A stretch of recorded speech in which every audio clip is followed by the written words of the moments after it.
परमात्मा की लाठी में कोई शोर नहीं होता, पर उसका न्याय कभी कमजोर नहीं होता। अच्छे कर्मों से सुख की छाप मिलती है और बुरे कर्म जीवन में गहरे घाव छोड़ जाते हैं। जो जैसा करेगा वैसा ही पाएगा और सत्य की राह पर चलने वाला ही सच्ची जीत का अधिकारी बनेगा। नमस्कार दोस्तों, स्वागत है आप सभी का सिद्धार्थ 2x चैनल पर, जहां कहानियों के माध्यम से हम जीवन के अनमोल सबक आपके सामने लाते हैं। अगर हमारी बातें आपकी सोच को छूती हैं और जिंदगी में बदलाव लाती हैं, तो सुपर थैंक्स देकर हमें अपना समर्थन जरूर दें। अब इस ज्ञानवर्धक कहानी को शुरू करते हैं।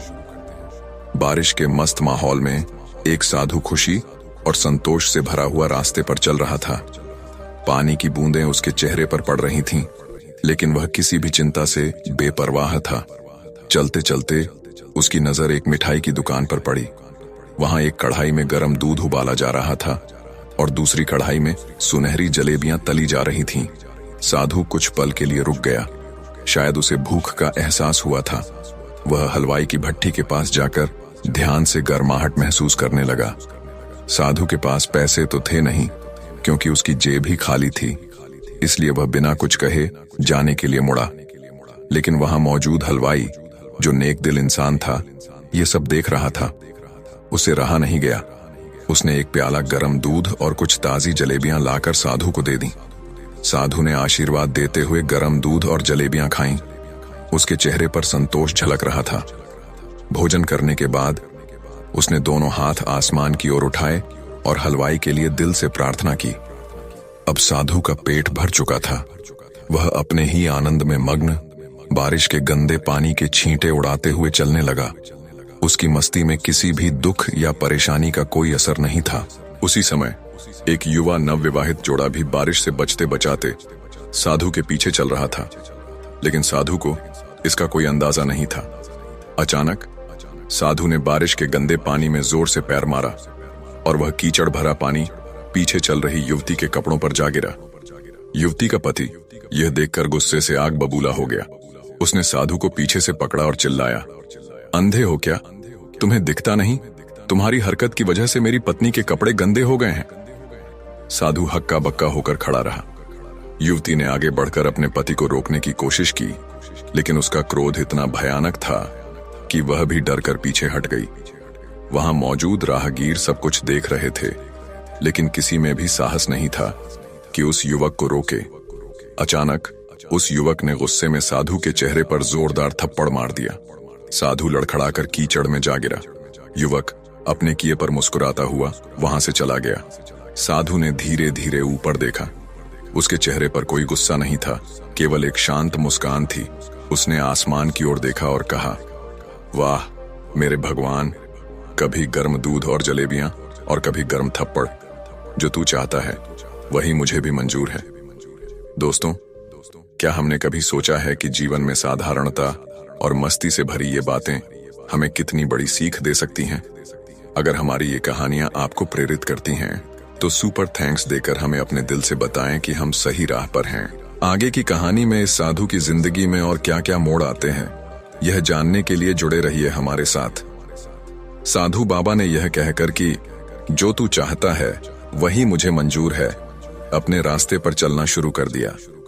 वह गंदे पानी के छींटे उड़ाता हुआ अपनी मस्ती में आगे बढ़ गया। दूसरी ओर वह युवा जोड़ा जिसने साधु से विवाद किया था, अपनी मंजिल की ओर बढ़ने लगा। कुछ ही समय बाद वे अपने घर पहुंच गए। युवक अपनी पत्नी के साथ मजाक करते हुए घर की सीढ़ियां चढ़ रहा था। बारिश के कारण सीढ़ियां फिसलन भरी थीं। अचानक उसका पैर फिसल गया और वह तेजी से नीचे गिर पड़ा। महिला घबराकर चिल्ला उठी और उसकी आवाज सुनकर आस पड़ोस के लोग मदद के लिए दौड़े। युवक का सिर सीढ़ियों से टकराकर बुरी तरह फट गया था। लोग मदद पहुंचाने की कोशिश कर रहे थे, लेकिन ज्यादा खून बहने के कारण कुछ ही पलों में उस युवक की मौत हो गई। पूरा माहौल गमगीन हो गया। कुछ समय बाद लोगों ने देखा कि दूर से वही साधु बाबा आ रहे थे। उनके आते ही भीड़ में कानाफूसी शुरू हो गई। कुछ लोगों ने कहा, जरूर साधु बाबा ने युवक को श्राप दिया होगा, नहीं तो ऐसा हट्टा कट्टा नौजवान केवल सीढ़ियों से गिरकर कैसे मर सकता है। उनकी बातों से प्रेरित होकर कुछ गुस्साए युवकों ने साधु बाबा को घेर लिया। उनमें से एक युवक गुस्से में चिल्लाया, तुम कैसे भगवान के भक्त हो? केवल एक थप्पड़ के कारण तुमने युवक को श्राप दे दिया। भगवान के भक्त में तो गुस्सा और रोष नहीं होना चाहिए। तुम तो जरा सी बात पर धैर्य खो बैठे। साधु बाबा ने शांत स्वर में कहा, भगवान की कसम, मैंने इस युवक को कोई श्राप नहीं दिया। तभी भीड़ से किसी ने सवाल किया, अगर आपने श्राप नहीं दिया तो वह युवक सीढ़ियों से गिरकर कैसे मर गया? साधु बाबा ने भीड़ की ओर देखा और एक अनोखा सवाल किया, आप में से कोई इस घटना का चश्मदीद गवाह है? भीड़ से एक युवक ने आगे बढ़कर कहा, हाँ, मैं सब कुछ अपनी आंखों से देख रहा था। साधु बाबा ने पूछा, मेरे पैरों से जो कीचड़ उछला था, क्या उसने उस युवक के कपड़ों को गंदा किया था? युवक ने जवाब दिया, नहीं, कीचड़ ने केवल महिला के कपड़े गंदे किए थे। साधु बाबा ने अगले सवाल के लिए युवक की बाहों को पकड़ते हुए पूछा, तो फिर उस युवक ने मुझे क्यों मारा? युवक ने सिर झुकाकर जवाब दिया, क्योंकि वह महिला उसकी प्रेमिका थी। वह यह बर्दाश्त नहीं कर सका कि कोई उसके प्रेमिका के कपड़े गंदे करे। इसी गुस्से में उसने आपको मारा। युवक की बात सुनकर साधु बाबा जोर से हंस पड़े। उनकी हंसी पूरे माहौल में गूंज उठी। उन्होंने शांत स्वर में कहा, भगवान की कसम, मैंने किसी को कोई श्राप नहीं दिया, लेकिन कोई है जो मुझसे प्रेम रखता है और हर समय न्याय करता है। यह कहकर साधु बाबा वहां से विदा हो गए। साधु बाबा ने हंसते हुए कहा, अगर उस युवक का यार यह सहन नहीं कर सका कि उसकी प्रेमिका के कपड़े गंदे हों, तो मेरे यार को कैसे बर्दाश्त होगा कि कोई मुझे मारे? और मेरा यार इतना शक्तिशाली है कि दुनिया का सबसे बड़ा राजा भी उसकी लाठी से डरता है। यह कहते हुए साधु बाबा ने ठाका लगाया और अपनी मस्ती भरी चाल में फिर से आगे बढ़ने लगे। भीड़ में खड़े लोग उनकी बात सुनकर सोच में डूब गए। वे समझ चुके थे कि साधु बाबा ने किसी को श्राप नहीं दिया। साधु बाबा के यार यानी परमात्मा, जो हर जीव के साथ न्याय करता है, उसकी लाठी अदृश्य है। यह घटना लोगों को यह सिखा गई कि जो जैसा कर्म करता है उसे वैसा ही फल मिलता है। धीरे धीरे भीड़ तितर बितर हो गई, लेकिन सभी के मन में यह बात गहराई तक बैठ गई कि जीवन में किसी के साथ अन्याय या बुरा व्यवहार नहीं करना चाहिए। दूसरी ओर युवक की पत्नी अपने पति की आकस्मिक मृत्यु से टूट चुकी थी। उसके मन में यह सवाल बार बार उठ रहा था कि आखिर ऐसा क्या हुआ जिससे उसके खुशहाल जीवन पर ऐसी विपत्ति आ गई। गांव के लोग इसे साधु बाबा के श्राप का असर मानते थे, लेकिन महिला को इस पर विश्वास नहीं था। उसने ठान लिया कि वह सच्चाई का पता लगाएगी। एक दिन उसने गांव वालों से साधु बाबा के बारे में पूछा और उनकी तलाश में निकल पड़ी। बारिश रुक चुकी थी, लेकिन आसमान में अब भी बादल छाए हुए थे। कई घंटों तक चलने के बाद महिला को साधु बाबा एक पुराने बरगद के पेड़ के नीचे ध्यान मग्न अवस्था में बैठे नजर आए। वह धीमे कदमों से उनके पास पहुंची और हाथ जोड़कर बोली, बाबा, मैं उस युवक की पत्नी हूं जिसने आपको थप्पड़ मारा था। वह मेरा पति था और उसकी मृत्यु ने मुझे तोड़ दिया है। कृपया मुझे सच बताएं, यह सब क्यों हुआ? महिला ने कांपते हुए पूछा, बाबा, मैं आपसे सच जानने आई हूं। क्या आपने मेरे पति को श्राप दिया था? साधु बाबा ने अपनी आंखें खोलीं और शांत भाव से महिला की ओर देखा। फिर बोले, बेटी, मैंने उसे कोई श्राप नहीं दिया। मैंने तो सिर्फ ईश्वर से यह प्रार्थना की थी कि वह सबके साथ न्याय करे। मेरा यार यानी परमात्मा सब देखता है। उसने जो किया वह उसी का प्रतिफल था। महिला की आवाज कांपने लगी। उसने पूछा, लेकिन ऐसा क्यों हुआ? मेरे पति ने ऐसा क्या किया था कि उसकी मृत्यु इतनी जल्दी हो गई? साधु बाबा मुस्कुराए और बोले, तेरा पति अच्छा इंसान था, लेकिन उसमें अहंकार और क्रोध बहुत था। उसने मुझे थप्पड़ मारा क्योंकि वह अपनी पत्नी के प्रति प्रेम से अधिक अपने अहंकार को तवज्जो देता था। यह अहंकार उसे गलत रास्ते पर ले जा रहा था। लेकिन बेटी, यह केवल उसी क्षण का परिणाम नहीं था। हर आत्मा के कर्मों का हिसाब परमात्मा के पास होता है। जो उसने पहले किया होगा उसका परिणाम उसे अब मिला। यह कोई श्राप नहीं, बल्कि उसके कर्मों का फल है। महिला की आंखों में आंसू आ गए। वह बोली, क्या मेरे पति के इस अहंकार में मेरी भी कोई गलती थी? क्या मैं उसे समझा सकती थी? साधु बाबा ने दयालु स्वर में कहा, हम सभी किसी न किसी रूप में एक दूसरे के कर्मों में भागीदार होते हैं, लेकिन तू खुद को दोषी मत मान। अब जो हुआ वह बदला नहीं जा सकता, पर भविष्य को सुधारने का अवसर तेरे पास है। अपने जीवन को अच्छे कर्मों से भर ले, दूसरों के साथ प्रेम और करुणा से व्यवहार कर, यही जीवन का सबसे बड़ा पाठ है। महिला ने हाथ जोड़ लिए। उसके आंसुओं के साथ मन का बोझ भी हल्का हो गया। उसने साधु बाबा की बातों को दिल से स्वीकार किया और मन ही मन यह निश्चय किया कि वह अपने जीवन को प्रेम और सद्भावना से भर देगी। महिला ने साधु बाबा के चरणों में सिर झुकाया और कहा, बाबा, मैं आपकी बातों को अपने जीवन का मार्गदर्शन बनाऊंगी, कृपया मुझे आशीर्वाद दीजिए। साधु बाबा ने अपने हाथ उठाकर आशीर्वाद दिया और बोले, जितना तू अपने कर्मों में अच्छाई लाएगी, उतना ही तेरा जीवन और तेरा परिवार खुशहाल रहेगा। तेरे पति की आत्मा भी शांति पाएगी। दोस्तों, आगे की कहानी दूसरी आवाज में सुनते हैं। महिला ने साधु बाबा से विदा ली और अपने जीवन को एक नई दिशा देने का संकल्प लिया। उसने गांव में जरूरतमंदों की मदद करना शुरू किया और सभी के साथ प्रेम और दया का व्यवहार किया। धीरे धीरे उसकी जिंदगी में सुकून लौट आया। यह घटना महिला और पूरे गांव को यह सिखा गई कि जीवन में कर्मों का महत्व सबसे अधिक है। जैसे कर्म होंगे वैसा ही फल मिलेगा। परमात्मा की लाठी में आवाज नहीं होती, लेकिन उसका न्याय अटल और अचूक होता है। तो मित्रों, आपने आज की कहानी से क्या सीखा, वह आप मुझे कमेंट में बता सकते हैं। मुझे उम्मीद है कि आपको यह कहानी पसंद आई होगी। यदि हाँ, तो इसे उन लोगों के साथ शेयर करें जिन्हें इसे सुनने की जरूरत है, और चैनल को सब्सक्राइब करना न भूलें। अब एक नई कहानी की शुरुआत करते हैं। एक बार की बात है, एक दूर देश में एक संपन्न और धर्मप्रिय राजा हुआ करता था। वह न केवल अपने राज्य को समृद्धि और शांति से चलाता था, बल्कि धर्म, कर्म और ब्राह्मणों की सेवा में भी गहरी रुचि रखता था। एक दिन राजा ने 11 ब्राह्मणों को ब्रह्म भोज पर आमंत्रित किया। यह भोज राजा के लिए एक पुण्य कार्य था और वह इसे भव्य और पवित्र बनाना चाहता था। महल के आंगन में भोज का आयोजन हुआ। बड़े बड़े बर्तनों में स्वादिष्ट पकवान बनाए जा रहे थे। रसोइये ने पूरी श्रद्धा और प्रेम से भोजन तैयार किया। राजा इस आयोजन से अत्यंत प्रसन्न था। ब्राह्मण आंगन में आ चुके थे और भोज शुरू होने ही वाला था। उसी समय आकाश में एक चील अपने पंजों में एक सांप को दबोचे हुए उड़ रही थी। चील ने बड़ी मेहनत से सांप का शिकार किया था और अब उसे खाने के लिए एक सुरक्षित जगह ढूंढ रही थी। लेकिन सांप आसानी से हार मानने वाला नहीं था। सांप ने आत्मरक्षा के लिए अपने फन से झर निकाला। संघर्ष करते हुए वह ठीक उस रसोई के ऊपर पहुंच गया जहां बड़े बर्तन में भोजन पक रहा था। जैसे ही सांप ने झर निकाला, उसका झर रसोई की कड़ाही में गिर गया। झर भोजन में मिल गया, लेकिन किसी को इसका पता नहीं चला। रसोइया अपने काम में व्यस्त था और ब्राह्मण भोज की तैयारी जोरों पर थी। राजा ने ब्राह्मणों को भोजन परोसने का आदेश दिया। जैसे ही भोजन परोसा गया, ब्राह्मणों ने खाना शुरू किया। भोजन अत्यंत स्वादिष्ट था और सभी ब्राह्मण राजा की प्रशंसा करने लगे। राजा यह देखकर बहुत प्रसन्न हुआ और खुद को धन्य मानने लगा। लेकिन कुछ ही समय में स्थिति बदलने लगी। ब्राह्मण असहज महसूस करने लगे और उनमें से एक एक करके बेहोश होने लगे। कुछ ही क्षणों में सभी ब्राह्मण जमीन पर गिर पड़े। यह देखकर राजा और दरबारी घबरा गए।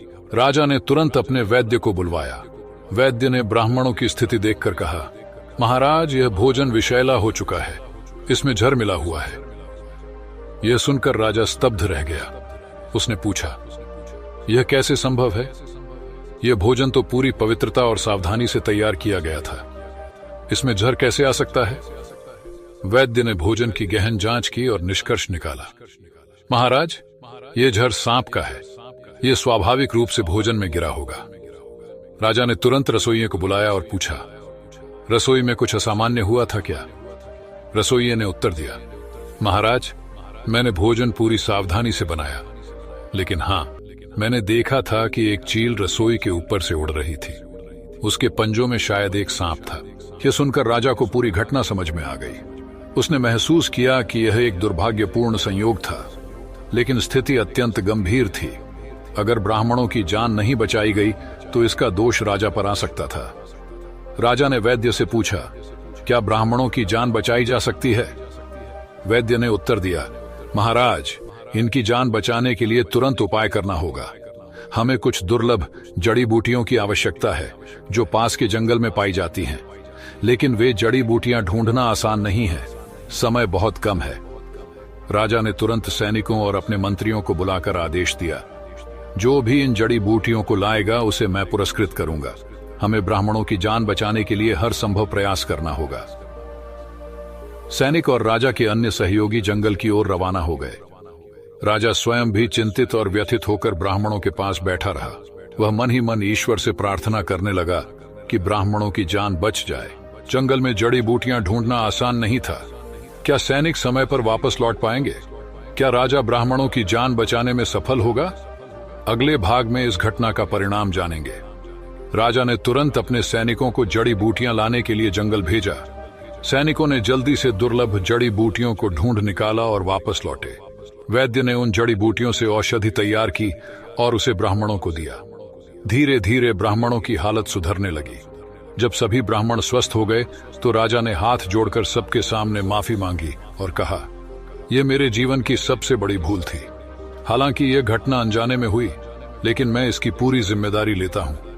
ब्राह्मणों ने राजा को क्षमा करते हुए कहा, महाराज, यह घटना हमें यह सिखाती है कि जीवन में हर चीज हमारे हाथ में नहीं होती। प्रकृति के नियम हमारे कर्मों से परे हैं, लेकिन आपकी सेवा भावना और प्रयास ने हमें बचा लिया। इस घटना ने राजा को गहराई से प्रभावित किया। उसने प्रण लिया कि वह अपने हर काम में और अधिक सावधानी और सतर्कता बरतेगा।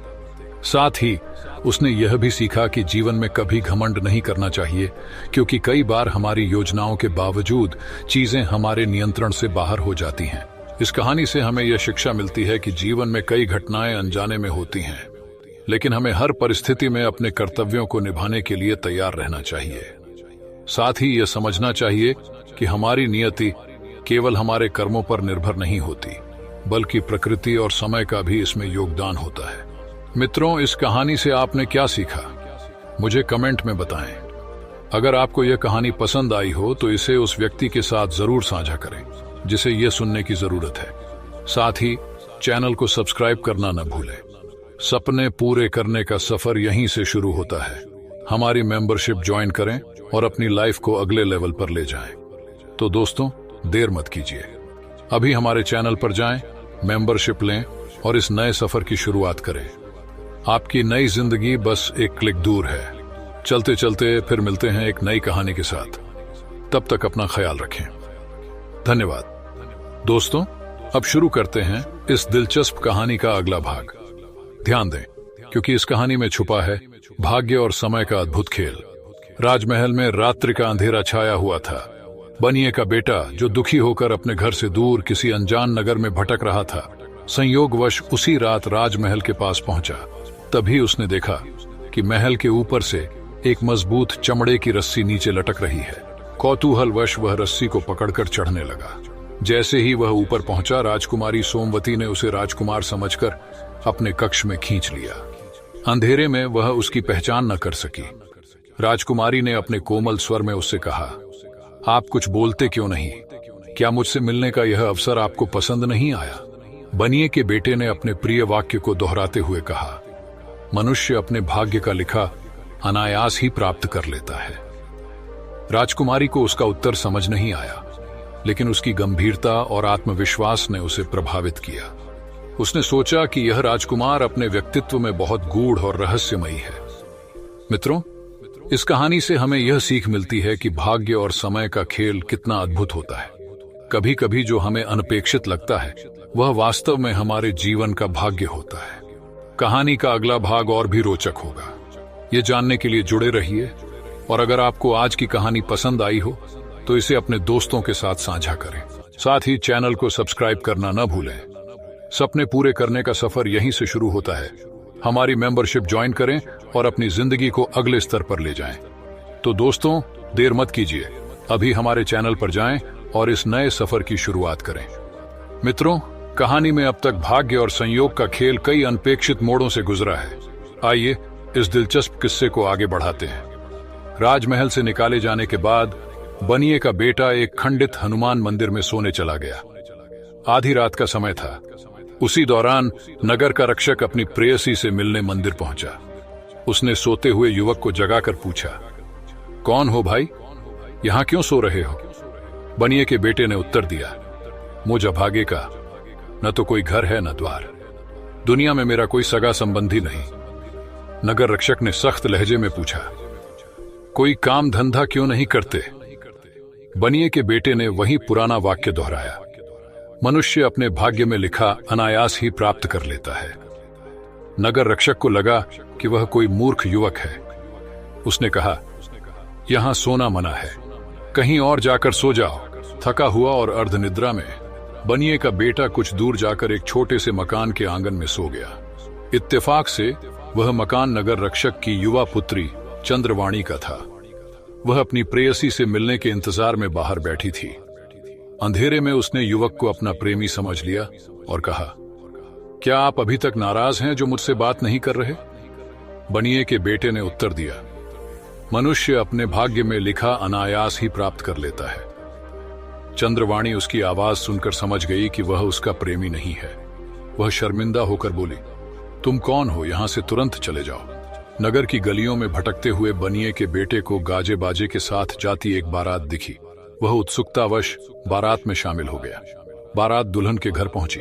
जैसे ही दुल्हन हाथ में जयमाला लेकर दूल्हे के पास आई, उसी समय एक मदमस्त हाथी वहां आ धमका। हाथी को देखते ही सभी बाराती और दूल्हा इधर उधर भागकर छिप गए। दुल्हन डर के मारे कांपने लगी। ऐसे में बनिए के बेटे ने साहस दिखाया। उसने दुल्हन का हाथ थामा और उसे सुरक्षित स्थान पर ले गया।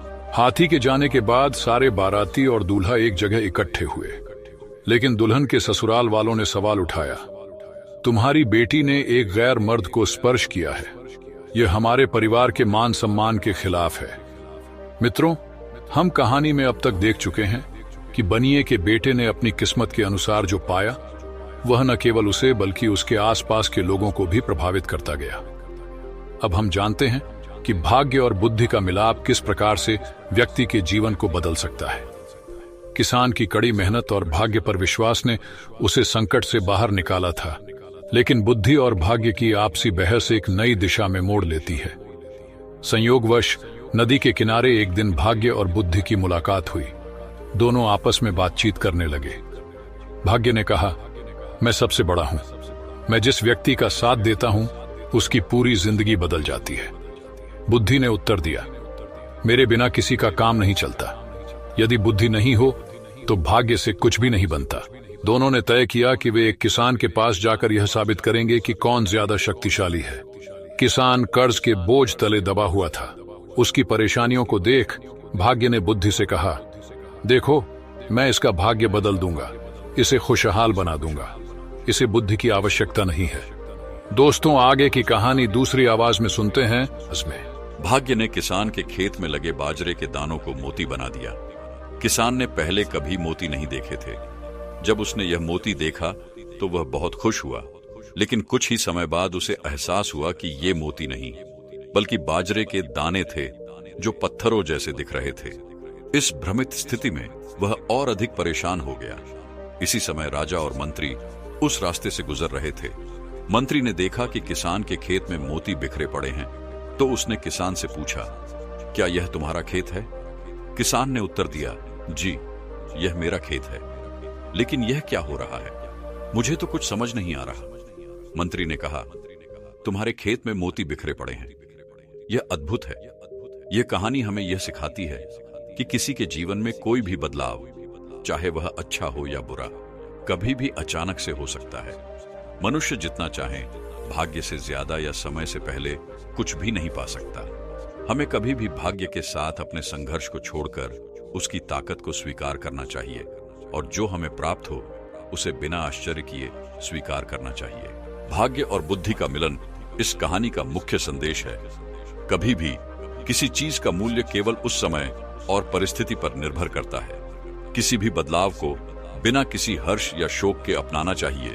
किसान ने गुस्से में आकर कहा, पौधे, पत्थरों से भरी यह भूमि मेरे लिए कुछ नहीं है, तुम्हें जो चाहिए वह ले लो। मंत्री और राजा ने किसान की बात सुनी, और राजा ने सोचा कि इस आदमी में कुछ खास बात है। राजा ने मंत्री से कहा, यह किसान जरूर बहुत अमीर और विनम्र होगा। इसे राजकुमारी के लिए उपयुक्त दुल्हा माना जा सकता है। मंत्री ने राजा की बात पर हामी भरी और किसान को एक अशर्फी दे दी। मंत्री ने किसान से कहा, तुम्हारा विवाह अब राजकुमारी से तय किया जा चुका है। किसान को यह सुनकर बहुत खुशी हुई, लेकिन वह थोड़ा असमंजस में भी था। वह अपनी दादी की एक पुरानी बात याद करने लगा जो उसने बचपन में कही थी, अगर कोई राक्षसी सुंदरी का रूप धारण करके सुंदर दिखती है तो वह भी किसी को आकर्षित कर सकती है। किसान राजमहल में गया और राजकुमारी से विवाह कर लिया। वह पहले एक गरीब किसान था, लेकिन अब वह धनवान हो गया था। राजकुमारी सजी धजी, सुंदर और पूरी तरह तैयार होकर उसके पास आई। किसान को अपनी दादी की बात याद आई और उसने राजकुमारी को धक्का दे दिया। वह भागते हुए महल से बाहर निकला और नदी में कूद गया, सोचते हुए कि उसे शायद यही करना चाहिए था। राजा ने अपनी बेटी के अपमान को सहन नहीं किया और किसान को तुरंत फांसी की सजा देने का आदेश दिया। अब बुद्धि ने भाग्य से कहा, देखो, तेरा भाग्यवान आदमी अब बिना बुद्धि के मारा जा रहा है। अब देखो मैं कैसे उसे बचाती हूँ। बुद्धि ने किसान में प्रवेश किया। जब किसान को राजा के सामने पेश किया गया तो उसने साहसिकता से राजा से कहा, महाराज, मुझे क्यों फांसी दी जा रही है? राजा ने कहा, तुमने हमारी राजकुमारी का अपमान किया है। किसान बोला, महाराज, मेरी दादी ने मुझे यह सिखाया था कि शादी की रात अगर कोई व्यक्ति पानी में डूबकर मर जाए तो उसकी पत्नी विधवा हो जाती है या फिर उस देश का राजा मर जाता है। जैसे ही राजकुमारी मेरे कमरे में आई, मुझे नदी की ओर से बचाओ बचाओ की आवाज सुनाई दी। मैंने नदी में डूबते हुए एक युवक को बचाया। अगर यह अपराध है तो मैं अपना दंड स्वीकार करता हूं, क्योंकि मैं अपनी पत्नी और देश के राजा के लिए कुछ भी कर सकता हूं। राजा ने किसान की बात सुनी और उसे गले लगा लिया।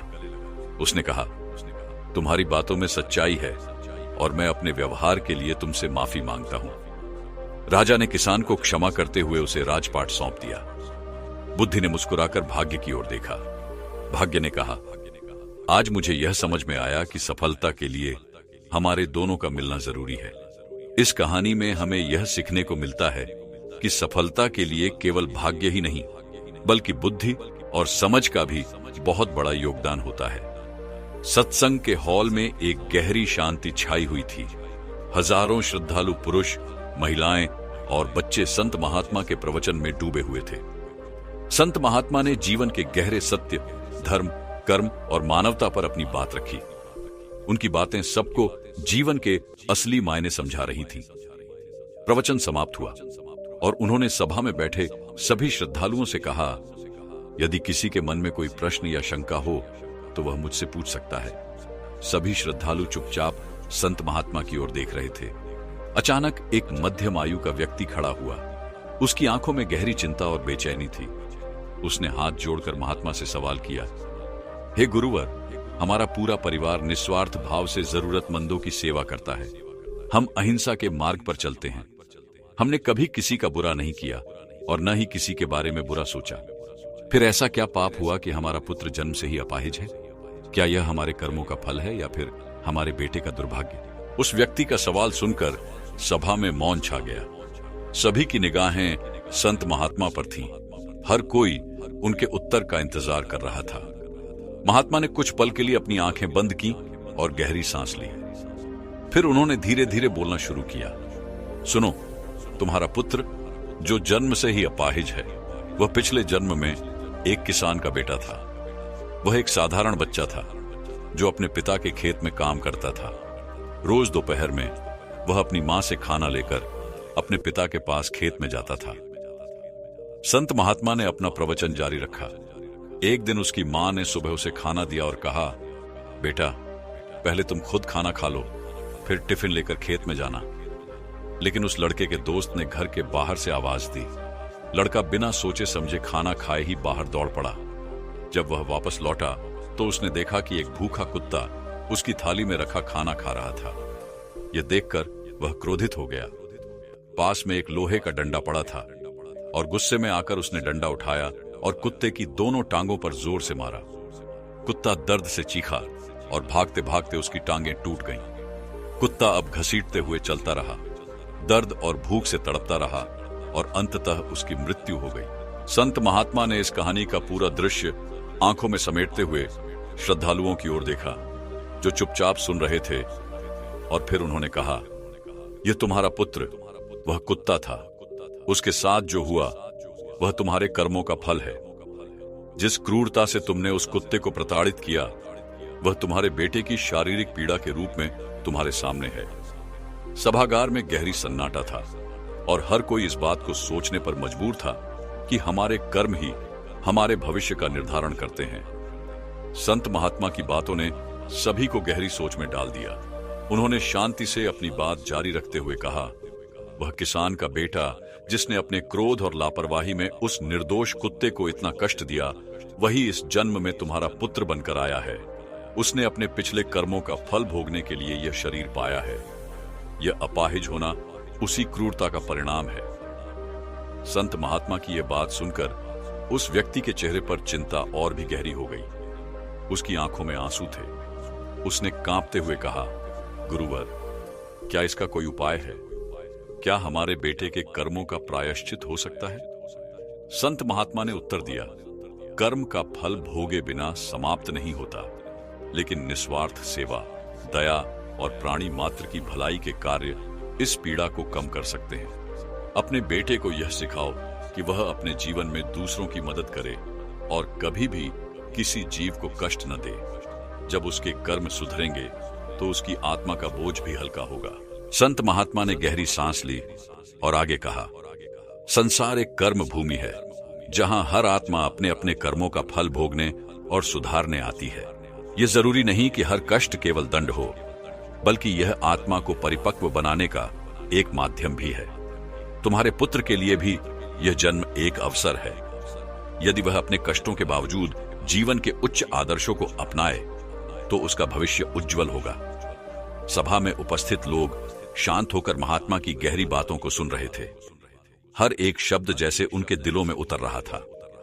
संत ने फिर कहा, जीवन में जो भी अनुभव हमें मिलते हैं वे आत्मा के विकास के लिए होते हैं।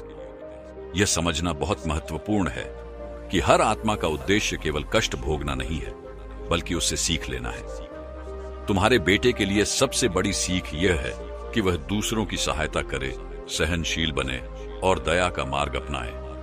पिता की आंखों में एक नई उम्मीद और समझ का प्रकाश झलकने लगा। उसने धीरे से संत से फिर पूछा, गुरुवर, हम अपने बेटे की मदद कैसे कर सकते हैं? क्या हमारा प्रयास उसके जीवन को सुखमय बना सकता है? संत महात्मा ने मुस्कुराते हुए कहा, तुम्हारा प्रयास ही उसके जीवन का मार्गदर्शन करेगा। जब तुम अपने बेटे को सच्चे कर्म और सच्ची सेवा की राह पर चलने के लिए प्रेरित करोगे तो उसका जीवन बदलेगा। ध्यान रखो, कोई भी महान बदलाव छोटी छोटी शुरुआत से ही आता है।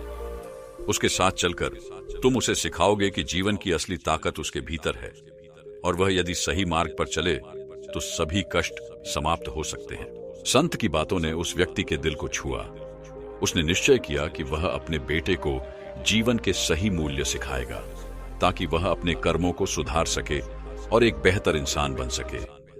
संत महात्मा ने मुस्कुराते हुए कहा, निश्चित ही माता पिता के कर्म भी संतान के जीवन पर प्रभाव डालते हैं। यदि तुम और तुम्हारा परिवार निस्वार्थ सेवा करते रहोगे, अपने बेटे को सिखाओ कि हर जीव में ईश्वर का अंश है, तो तुम्हारे बेटे की आत्मा का उत्थान होगा। तुम अपने जीवन में यह सुनिश्चित करो कि किसी भी प्राणी को कष्ट न हो और हर जरूरतमंद की मदद हो। संत महात्मा ने सभा में उपस्थित सभी लोगों को संबोधित करते हुए कहा, यह कहानी केवल इस परिवार के लिए नहीं है, यह हम सब के लिए एक सबक है। हम सभी अपने जीवन में जाने अनजाने गलतियां करते हैं, लेकिन यह जरूरी है कि हम उन गलतियों को सुधारें, दया, करुणा और प्रेम का मार्ग अपनाएं, प्राणी का सम्मान करें। यही धर्म है, यही सच्चा कर्म है। सभा में बैठे लोग संत के मर्मस्पर्शी उत्तर को सुनकर भाव विभोर हो गए। उनके शब्दों ने सभी को गहरी सोच में डाल दिया। हर व्यक्ति को यह एहसास हुआ कि जीवन में कर्म का महत्व सिर्फ उसके परिणामों में नहीं, बल्कि उसमें छुपे हुए उद्देश्यों और शिक्षाओं में भी है। पिता ने अपने बेटे की ओर देखा, जो संत की बातों को ध्यान से सुन रहा था, और उसकी आंखों में एक नई चमक थी। उसे अब समझ में आ चुका था कि उसके जीवन का उद्देश्य क्या होना चाहिए। संत की बातों ने उसे सही दिशा दिखाई थी। पिता ने गहरी श्रद्धा के साथ संत महात्मा को प्रणाम किया और कहा, गुरुवर, आपने हमारी आंखें खोल दी। हम अपने जीवन में आपकी बातों को अपनाने का पूरा प्रयास करेंगे। हम यह सुनिश्चित करेंगे कि हमारा बेटा भी सच्चाई और करुणा का मार्ग अपनाए। संत महात्मा ने मुस्कुराते हुए आशीर्वाद दिया और कहा, जाओ, अपने जीवन को सेवा और प्रेम से भर दो। जीवन में आने वाले हर कष्ट को स्वीकार करते हुए अपने कर्मों को शुद्ध बनाओ। यही तुम्हारी मुक्ति का मार्ग है। संत के आशीर्वाद और मार्गदर्शन से उस परिवार का जीवन बदलने वाला था। उन्होंने संकल्प लिया कि वे न सिर्फ अपनी गलती को सुधारेंगे, बल्कि आगे बढ़कर हर जीव की मदद करेंगे और जीवन के उद्देश्य को सच्चाई। दोस्तों, आगे की कहानी दूसरी आवाज में सुनते हैं। दया और करुणा से भर देंगे। इस कहानी ने सभी को यह समझाया कि जीवन के हर कष्ट और संघर्ष का उद्देश्य आत्मा के विकास और सुधार के लिए होता है। सभा में सभी श्रद्धालुओं ने संत के चरणों में सिर झुकाया और उनके द्वारा कहे गए शब्दों को अपने जीवन में उतारने का संकल्प लिया। उस दिन हर किसी ने यह सत्य समझ लिया कि कर्म और दया का महत्व कितना बड़ा है। सभी ने महसूस किया कि जीवन में न सिर्फ अपनी गलतियों को सुधारने की आवश्यकता है, बल्कि दूसरों के प्रति भी करुणा और सम्मान दिखाना बहुत जरूरी है। संत महात्मा की बातों ने उन सभी को यह समझाया कि कर्म चाहे वे जानबूझकर किए गए हों या अज्ञानवश, उनके परिणाम हमें भोगने ही पड़ते हैं। इसलिए हमें हमेशा दया, सहनशीलता और विवेक के साथ काम करना चाहिए। यह जरूरी है कि हम किसी भी प्राणी को छोटा या बड़ा न समझें और सभी जीवन का सम्मान करें। यही सच्चा धर्म है। पिता और उनका परिवार संत के बताए मार्ग पर चलने का संकल्प ले चुके थे। उन्होंने यह न केवल अपने बेटे की मदद करने के लिए किया, बल्कि समाज के प्रति अपने दायित्वों को भी गंभीरता से निभाना शुरू किया। पिता ने एक दिन अपने बेटे से कहा, बेटा, हम तुम्हारे साथ हर कदम पर हैं। संत ने हमें सिखाया है कि जीवन में आने वाली चुनौतियां हमें मजबूत बनाती हैं। अब हमें अपने आसपास के लोगों की भी मदद करनी चाहिए। यह जीवन दूसरों के लिए कुछ करने का अवसर है। इस संवाद ने बेटे के दिल में भी एक नया दृष्टिकोण उत्पन्न किया। उसने यह समझा कि उसकी कठिनाइयों के बावजूद वह दूसरों की मदद कर सकता है और समाज के लिए कुछ अच्छा कर सकता है। पिता का विश्वास और संत की शिक्षाएं अब उसे जीवन के सही मार्ग पर चलने के लिए प्रेरित कर रही थीं। परिवार ने एक दूसरे का हाथ पकड़कर संकल्प लिया कि वे अपने जीवन को दूसरों के भले के लिए समर्पित करेंगे। संत महात्मा के शब्दों ने उस परिवार को और पूरे समाज को जागरूक किया और उनके जीवन में बदलाव लाने की प्रेरणा दी। यह कहानी हमें यह सिखाती है कि कर्मों का फल चाहे जैसे भी हो, लेकिन अपने कर्मों को सुधार कर दया और प्रेम की दिशा में काम करके हम अपने जीवन को और समाज को बेहतर बना सकते हैं। बेटे ने अपनी बीमारी और कष्टों को अपनी कमजोरी मानने के बजाय एक नई ऊर्जा और उद्देश्य के साथ जीवन जीने का फैसला किया। उसने अब अपनी कमजोरियों को चुनौती के रूप में लिया और यह सोचने लगा कि उसका जीवन दूसरों के लिए प्रेरणा बन सकता है। उसने अपनी पढ़ाई में रुचि लेना शुरू किया और अपनी अनुभवों से प्रेरित होकर कमजोर और जरूरतमंद बच्चों की मदद करने के लिए एक योजना बनाई। कुछ वर्षों बाद उस लड़के ने अपने दोस्तों और परिवार के सहयोग से एक छोटी सी संस्था शुरू की, जिसका नाम उसने नई किरण रखा। यह संस्था आर्थिक रूप से कमजोर बच्चों को शिक्षा और चिकित्सा सहायता प्रदान करती थी। नई किरण का नाम अब एक प्रतीक बन चुका था, हर जरूरतमंद के जीवन में उम्मीद की एक नई रोशनी लाने का। इस दौरान उसके पिता और माता ने भी अपने जीवन में सेवा और परोपकार को मुख्य स्थान दिया। उन्होंने हर दिन कुछ समय गांव के वृद्धों और अनाथ बच्चों की सेवा में लगाना शुरू किया। उनका घर अब एक ऐसा स्थान बन चुका था जहां लोग मदद के लिए आते थे और खाली हाथ नहीं लौटते थे। समाज के प्रति उनका यह समर्पण और करुणा उनके जीवन को और भी सार्थक बना रहा था। एक दिन वह लड़का संत से मिलने गया। अब वह पहले से अधिक आत्मविश्वासी और शांत नजर आ रहा था। उसके चेहरे पर संतुष्टि और संतुलन की झलक थी। उसने संत के चरणों में प्रणाम किया और कहा, गुरुवर, आपने जो मार्ग दिखाया उसने मेरी जिंदगी बदल दी। मैंने सीखा कि कष्ट केवल एक परीक्षा है जो हमें एक बेहतर इंसान बनाती है। संत मुस्कुराए और कहा, तुमने अपनी कठिनाइयों को अवसर में बदल लिया। यही असली सफलता है।